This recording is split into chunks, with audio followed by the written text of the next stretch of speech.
സംരക്ഷിക്കുവാനും അനുഗ്രഹിക്കുവാനുമാണ്. അപ്പോൾ നമുക്ക് വലിയ സംരക്ഷണവും അനുഗ്രഹവും ഒന്നും കിട്ടുന്നില്ലല്ലോ. കാലം കുറയായി അമ്പലത്തിലൊക്കെ പോകുന്ന വലിയ കാര്യമൊന്നുമില്ല.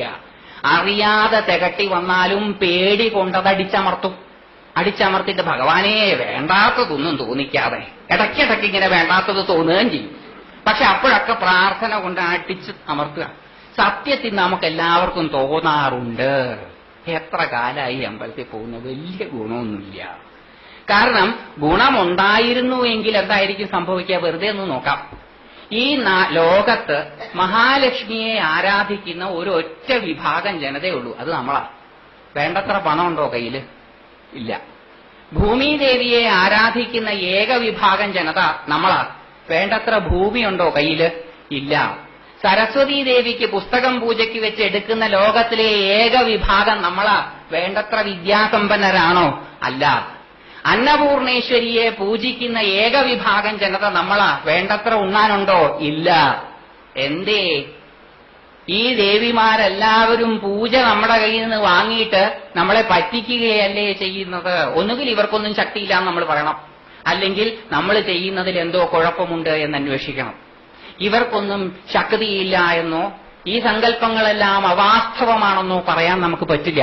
കാരണം അല്പനേരത്തെ പ്രഭാഷണം കൊണ്ട് മഹർഷീശ്വരന്മാരുടെ ചിന്തയിൽ ഉരുത്തിരിഞ്ഞു വന്നതിൽ എന്തെങ്കിലും ശാസ്ത്രീയത കാണും എന്ന് നമുക്ക് മനസ്സിലായി. അപ്പൊ അത് നമ്മൾ വിടാം. മഹർഷീശ്വരന്മാരുടെ സങ്കല്പമായതുകൊണ്ട് അതിന് പ്രസക്തി ഉണ്ട്. അപ്പൊ നമുക്കതിനോടുള്ള പെരുമാറ്റമാണ് മാറ്റേണ്ടത്. നമ്മൾ അതിനോട് സമീപിക്കുന്നത് ശരിയായ രീതിയിലാണോ എന്നാണ് നമ്മൾ നോക്കാൻ പോകുന്നത്.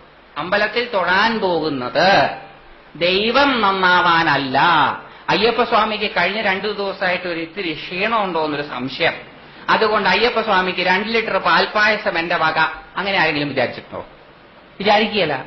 എനിക്ക് വേണ്ടിയിട്ടാണ് ഞാൻ അമ്പലത്തിൽ പോണത്. ദൈവം നന്നാവാനല്ല, ഞാൻ നന്നാവാനാണ്. അപ്പൊ ഞാൻ പോകുന്നത് കറക്റ്റായിട്ടായിരിക്കണം.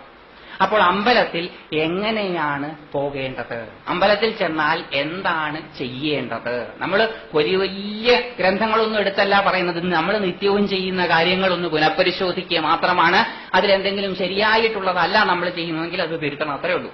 അപ്പൊ അമ്പലത്തിലേക്ക് പോകുന്നത് ഒരു പൂജയാണ് എന്ന് നമ്മുടെ മഹർഷീശ്വരന്മാര് പറഞ്ഞു. അതായത് ക്ഷേത്ര ദർശനം നടത്തുന്നത് തന്നെ ഒരു പൂജയാണത്രേ. അല്ലാണ്ട് ശ്രീകോവിലിനകത്ത് മാത്രം നടത്തുന്നതല്ല.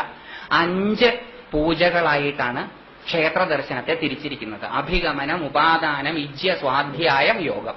5. അഭിഗമനം, പേരൊന്നും കേട്ട് ഞെട്ടണ്ട, ഇതിന്റെയൊക്കെ മലയാളം ഞാൻ പറയും. അഭിഗമനം, ഉപാദാനം, ഇജ്യ, സ്വാധ്യായം, യോഗം. അത് ആദ്യത്തേത് എടുക്കുക. അഭിഗമനം, ദേവൻ ഇരിക്കുന്ന ദിക്കിനെ നോക്കിയിട്ടുള്ള ഗമനം. നല്ല മലയാളത്തിൽ പറഞ്ഞാൽ കുളിച്ചു തൊഴുക എന്നർത്ഥം. എത്ര കാലമായി കുളിച്ചു തൊഴാൻ തുടങ്ങിയിട്ട്? വലിയ കാര്യമൊന്നുമില്ല. വരട്ടെ, അങ്ങനെ പറയാൻ നോക്കാം എന്തൊക്കെയാ ചെയ്യേണ്ടത് എന്ന്. ചോദ്യങ്ങൾ ചോദിച്ചുകൊണ്ട് തന്നെ നമുക്ക് തുടങ്ങാം. കാരണം ചോദനയിൽ നിന്ന് ഉരുത്തിരിഞ്ഞു വരുന്നതാണ് ചോദ്യം, ധിക്കാരത്തിൽ നിന്ന് ഉരുത്തിരിഞ്ഞു വരുന്നതല്ല. അറിയുവാൻ വേണ്ടിയിട്ടുള്ള പ്രചോദനം എക്സ്പ്രസ്ഡ് ആവുന്നതാണ് ചോദ്യങ്ങൾ. ഇംഗ്ലീഷിലും അത് തന്നെയാണ് ആ വാക്കിനർത്ഥം. ക്വസ്റ്റിൽ നിന്ന് ഉണ്ടാകുന്നത്, അറിയുവാനുള്ള താല്പര്യത്തിൽ നിന്നുണ്ടാകുന്നത്. ധിക്കരിക്കാൻ വേണ്ടിയിട്ടല്ല ചോദ്യം ചോദിക്കാറ്. അപ്പൊ നമുക്ക് ചോദ്യങ്ങൾ തന്നെ ചോദിക്കാം. കുളിച്ചിട്ട് പോകുന്നത് എന്തിനാ? കുളിക്കാതെ പോയിക്കൂടെ അമ്പലത്തിൽ? അമ്പലത്തിൽ കുളിക്കാതെ പോയാൽ എന്താ കുഴപ്പം? ഒരു കുഴപ്പമില്ല. പിന്നെ എന്തിനാ കുളിച്ചിട്ട് പോകുന്നത്? ഇതിനകത്ത് തളം കെട്ടി നിർത്തിയിരിക്കുന്ന ആധ്യാത്മിക ഊർജം ജനിതകമായിട്ടുള്ള മാറ്റങ്ങൾ വരുത്തണമെന്നുണ്ടെങ്കിൽ ഭൂമിക്ക് മുകളിലൂടെ ഒഴുകുന്ന കാന്തികോർജം ശരീരത്തിന്റെ അകത്തൂടെ, ത്വക്കിലെ ദ്വാരങ്ങളിലൂടെ അകത്ത് കടന്ന് ജനിതകമായ മാറ്റങ്ങൾ ഉണ്ടാക്കാൻ സഹായിക്കണം. ഈ അമ്പലത്തിനകത്ത് തളം കെട്ടി നിർത്തിയിരിക്കുന്ന ഊർജം ശരീരത്തിനകത്തേക്ക് കയറി ജനിതകമായിട്ടുള്ള മാറ്റങ്ങൾ വരെ ഉണ്ടാക്കിയിട്ടുണ്ട്. മേൽപ്പത്തൂർ നാരായണ ഭട്ടതിരി 100 ദിവസം ഗുരുവായൂർ എന്ന വലിയ റിസർവോയറിനകത്ത് കിടന്നു. അദ്ദേഹത്തിന്റെ പക്ഷവാത രോഗം മാറി. ഏറ്റുമാനൂർ അമ്പലത്തിലും ചോറ്റാനിക്കര അമ്പലത്തിലും ഭജനമിരുന്നാൽ മനോരോഗങ്ങൾ മാറാറുണ്ട്. അപ്പോൾ ജനിതകമായിട്ടുള്ള മാറ്റങ്ങൾ വരുത്താൻ ക്ഷേത്രങ്ങൾക്ക് കഴിവുണ്ട് എന്ന് തെളിയിക്കപ്പെട്ടതാണ്. പക്ഷെ അതിന് ത്വക്കിലെ ദ്വാരങ്ങളെല്ലാം തുറന്നിരിക്കണം. അപ്പൊ ത്വക്കിലെ ദ്വാരങ്ങൾ തുറക്കാൻ 2 വഴിയുണ്ട്. എന്താ അത്? ഒന്ന് രാവിലെ മുതൽ ഒരു മുട്ടുസൂചി എടുത്തിട്ട് ഓരോ ദ്വാരമായിട്ട് തുറന്നാൽ മതി. അങ്ങനെ ഓരോ ദ്വാരമായിട്ട് തുറന്നാൽ നിങ്ങളുടെ ജീവിതകാലത്തിൽ ഒരിക്കൽ അമ്പലത്തിൽ പോകാൻ പറ്റിയാൽ മഹാഭാഗ്യം. കാരണം ഒരു ഭാഗം തുറന്നു കഴിയുമ്പോൾ മറ്റേ ഭാഗം തുറക്കാൻ ശ്രമിക്കുമ്പോൾ വേർപ്പ് കൊണ്ട് ആദ്യത്തേത് അങ്ങ് പോവും. അപ്പം എന്താ ചെയ്യുക? എളുപ്പ വഴി എന്താ?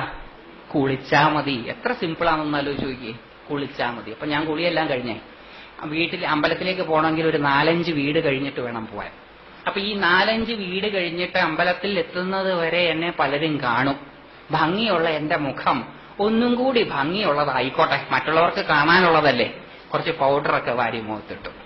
വേർപ്പ് നാറാതിരിക്കാൻ കുറച്ച് പെർഫ്യൂമും അടിച്ചു. എന്ത് ചെയ്തു? ഇപ്പം തുറന്ന ദ്വാരമെല്ലാം അടച്ചു. എന്നിട്ടാണ് അമ്പലത്തിൽ പോണത്. തുറന്ന ദ്വാരമെല്ലാം അടച്ചിട്ട് കുളിച്ചിട്ടാ വരണതത്രേ. അമ്പലത്തിൽ പോയിട്ട് ഒരു കാര്യമില്ല. എങ്ങനെയുണ്ടാവുക? അപ്പൊ മഹർഷിമാർക്കറിയാം കലിയുഗത്തിലെ മനുഷ്യർ മറ്റുള്ളവരെ കാണിക്കാൻ വേണ്ടി ജീവിക്കുന്നവരാണ് എന്ന്. നമ്മളൊക്കെ എല്ലാവരും എന്തിനാ ഓരോന്ന് ചെയ്യുന്നത് എന്നൊന്ന് രഹസ്യമായിട്ട് ചോദിച്ചോ. 4 പേര് കാണുമ്പോൾ മോശമാവരുതല്ലോ. എല്ലാവരും 4 പേരെ കാണിക്കാൻ വേണ്ടി ജീവിക്കുന്നു. ആരും അവർക്ക് വേണ്ടി ജീവിക്കുന്നില്ല. അപ്പൊ മഹർഷിമാർക്കറിയാം ഇത്. അവരുടനെ അമ്പലത്തിന്റെ അടുത്തൊരു കുളവും കുഴിച്ചു. എന്നിട്ട് പറഞ്ഞു ഇവിടെ കുളിച്ചിട്ട് വന്നാൽ മതി.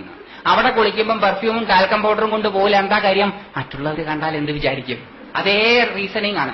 അപ്പൊ മറ്റുള്ളവരെ കണ്ടാൽ എന്ത് വിചാരിക്കുമെന്ന് വിചാരിക്കുന്ന മനുഷ്യരെ വൃത്തിയായിട്ട് അമ്പലത്തിലേക്ക് കൊണ്ടുവരും. ഇത്രയും ഡീറ്റെയിൽഡായിട്ട് മനുഷ്യനെ മനസ്സിലാക്കിയവർ അവരെക്കാൾ വലിയ സൈക്കോളജിസ്റ്റ് ലോകത്തുണ്ടാവില്ല.